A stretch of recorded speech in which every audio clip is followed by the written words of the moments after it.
Well, that's a dream. That's a dream, but you know, in nature, organisms are never living isolated.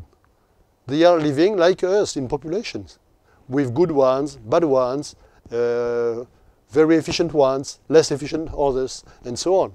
So in fact, if we are able to determine the best formula, the best mix, then it must be very, very efficient because, for example, bacteria are everywhere in the world.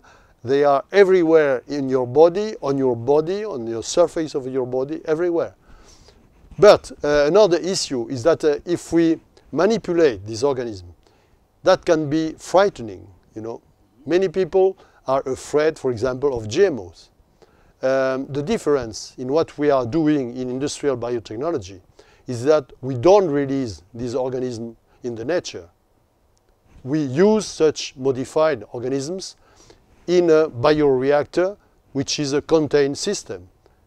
And when they have operated the production of a compound of interest, they are destroyed by heating. So they are killed.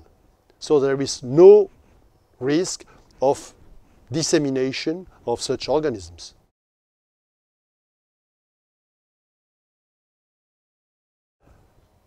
Convince is not the right word, I think, because if you say, well, I'm a scientist, I know what I say, and you don't understand anything, you are dead, you know. The problem is to give more explanations and to ask more questions.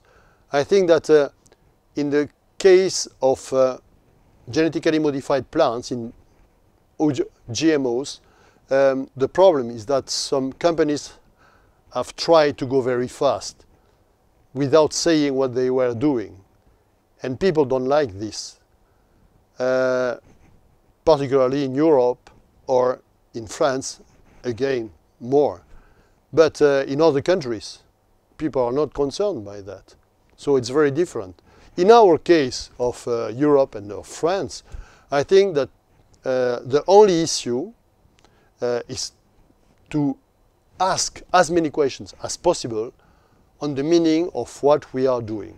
You know, in our case, since the very beginning of TWB, we have associated an external view to the science and the technological approach. And the best external view, the best people to raise questions are philosophers and sociologists. So since the very beginning, we have one embedded philosopher in the lab asking questions about our projects. What's the meaning of the projects? What's the target? Where is the added value? And if there is any risk, then we stop. You know, if we want to spare the planet and to make it greener again, we need to use renewable resources. That's the only way. The problem is the economy. Even if you are very highly motivated, you know, to preserve the Earth from the climate change, you will not agree to pay your products, any products, food, shampoos, anything, the double of the triple price. I don't believe your motivation will be high enough, you know. So, when you have to compare compounds which are produced at a low price by chemistry and produced by a higher price from renewable resources, it doesn't work, you know. People don't want, they want to preserve the planet, but they don't want to pay too much.